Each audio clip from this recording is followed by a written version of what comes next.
ये प्रधानमंत्री नहीं बल्कि तानाशाह मोदी हैं, जो तानाशाही रवैया अपना रहे हैं इस देश के प्रति। उनके इसमें कोई फर्क नहीं पड़ता है, और फर्क नहीं पड़ता तो एक दिन यही ताकत जो है उनको माने ला करके माने बर्बाद करेगी। हमारे खिलाड़ियों के साथ में जो हुआ, एक लंबे समय से न्याय की मांग कर रहे हैं और सरकार गूंगी बन करके, बहरी बन करके बैठी हुई है। तानाशाह जो होता है ना, तो तानाशाह से डरपोक कोई नहीं होता है।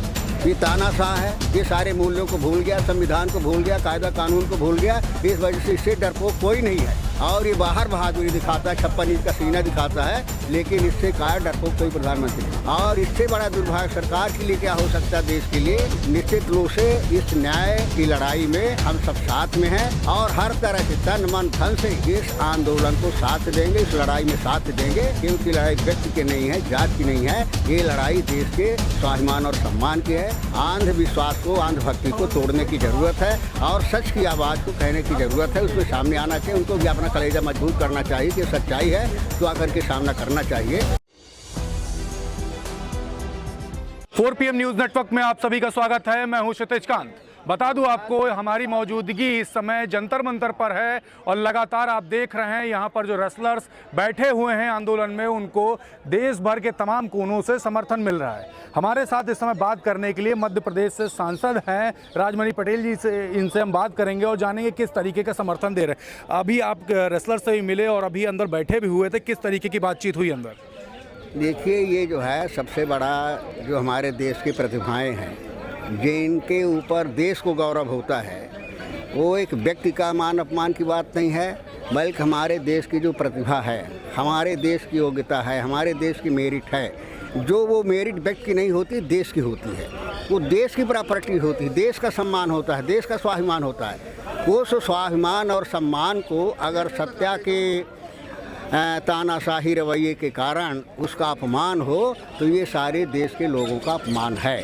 और यही चीज़ जो है हमारे खिलाड़ियों के साथ में जो हुआ, एक लंबे समय से न्याय की मांग कर रहे हैं, और सरकार गूंगी बन करके, बहरी बन करके बैठी हुई है। और इससे बड़ा दुर्भाग्य सरकार के लिए क्या हो सकता है देश के लिए कि FIR जो माने शिकायतकर्ता का अधिकार है, FIR भी न्यायालय के निर्देश के बाद माने FIR दर्ज की जाए। इससे बड़ा दुर्भाग्यपूर्ण स्थिति क्या हो सकती है, इससे बड़ी सरकार के लिए शर्म की बात क्या हो सकती है। तो निश्चित रूप से इस न्याय की लड़ाई में हम सब साथ में हैं, और हर तरह से तन मन धन से इस आंदोलन को साथ देंगे, इस लड़ाई में साथ देंगे, क्योंकि लड़ाई व्यक्ति की नहीं है, जात की नहीं है। ये लड़ाई देश के स्वाभिमान और सम्मान की है, देश की प्रतिभा की है, देश के मेरिट की। अच्छा सांसद जी, आप भी सांसद हैं और सांसद के ऊपर ही आरोप लग रहा है ब्रजभूषण, किस तरीके का आपका इस पे स्टैंड है? इसमें सांसद का सवाल ही नहीं है। इंसानियत से बड़ा कोई नहीं होता है, सच से बड़ा कोई नहीं होता है, चाहे किसी जात का हो, सांसद हो, विधायक हो, कोई भी हो, लेकिन न्याय सबके लिए बराबर है, संविधान सबके लिए बराबर है।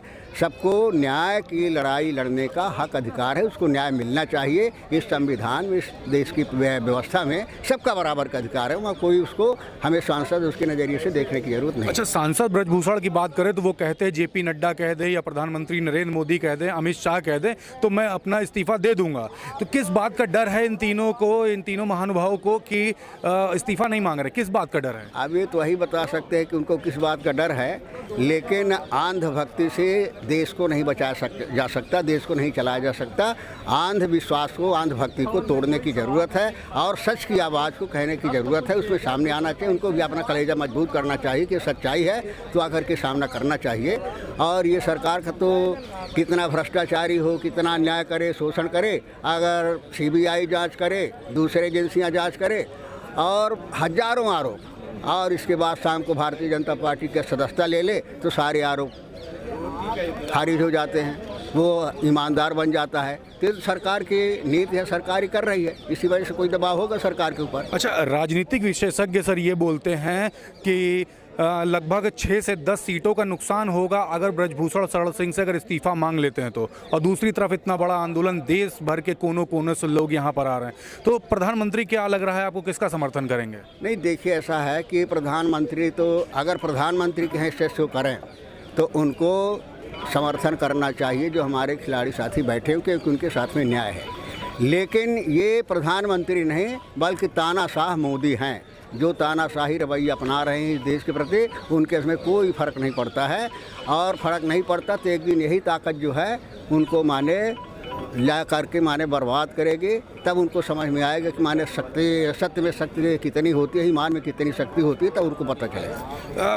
पहलवानों जब अंदर बात हुई, अभी मुलाकात भी हुई, पहलवानों ने आपसे क्या कहा, क्या उम्मीदें हैं आपसे पहलवानों की? नहीं, पहलवानों के सच्चाई है, वो सच की बात कह रहे थे, सच्चाई की लड़ाई लड़ रही हो। सच्चाई में हम सबका साथ मिलना चाहिए, अपील कर रहे थे। हम सब लोग साथ में हैं और तन मन धन से जो है उस लड़ाई में साथ रहेंगे, उनका साथ देंगे। राकेश टिकैत ने 15 दिन का अल्टीमेटम दे दिया है। क्या लग रहा है इस अल्टीमेटम के बाद प्रधानमंत्री बातें मान लेंगे या फिर धरने में कुछ और होने वाला है? कुछ क्या लग रहा है? ये प्रधानमंत्री गूंगा बहरा प्रधानमंत्री है, ये क्या करेगा ये नहीं कह सकते। लेकिन हमारा जो फ़र्ज़ है, देश के लोगों का जो फ़र्ज़ है, अन्याय के खिलाफ आवाज़ उठाना और सच्चाई के साथ, निडरता के साथ लड़ाई को लड़ना, वो लड़ाई हम लड़ेंगे। उस लड़ाई में हमारा देश के लोग साथ हैं, निश्चित रूप से विजय मिलेगी। सरकार को झुकना पड़ेगा। 15 दिन के बाद तस्वीर क्या होने वाली प्रदर्शन की? निश्चित रूप से सरकार के कान खड़े होंगे, सरकार को कुछ न कुछ करना होगा, क्योंकि किसान आंदोलन में भी सरकार हट माने सकता है। 700 किसान हमारे शहीद हो गए, लेकिन जू नहीं रहेगी। लेकिन अंत में जो है इस सरकार को विवश होना पड़ी, सारी सत्ता जो है धरी के धरी रह गई और उनको किसान के बिल वापस लेना पड़ा। तो इसी वजह से, इसी तरह से इस न्याय की लड़ाई में भी जो है इनकी विजय होगी, सरकार को झुकना तो पड़ेगा। क्या देश की सरकार इस समय डरी हुई है?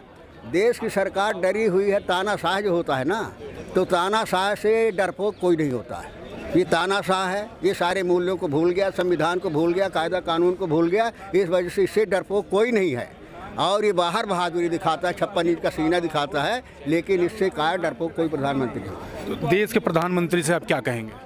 यही कहेंगे कि अभी भी वक्त है, समय है। देश के लोगों के विश्वास को याद करो, देश के लोगों ने जो विश्वास किया है उसको याद करो और अपने मूल रूप पर लौट आओ। इंसान हो, इंसानियत से बड़ी कोई पूंजी नहीं होती है। जब इंसानियत बचेगी तभी समाज बचेगा, तभी देश बचेगा, तभी जात बचेगा, तभी प्रजातंत्र बचेगा, तभी संविधान बचेगा। इसलिए उस मूल भावना को समझने का कोशिश करें, करना चाहिए हमारा।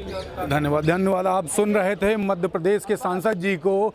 राजमणि जी साफ तौर से क्या अल्टीमेटम एक तरीके से दे रहे हैं प्रधानमंत्री को, अगर बातें नहीं मानी गई तो धरने में कुछ नया भी हो सकता है। देखने वाली बात होगी 15 दिन का जो अल्टीमेटम जो राकेश टिकैत ने दिया है, उस अल्टीमेटम के बाद होता क्या है, वो टाइम ड्यूरेशन क्या बढ़ कर देगी देश की सरकार या फिर कुछ देखने को मिलेगा। ग्राउंड रिपोर्ट के लिए हमारे साथ जुड़े रहे, मैं हूं क्षितिज कांत, कैमरा पर्सन शुभम के साथ 4PM न्यूज़ नेटवर्क के लिए। धन्यवाद।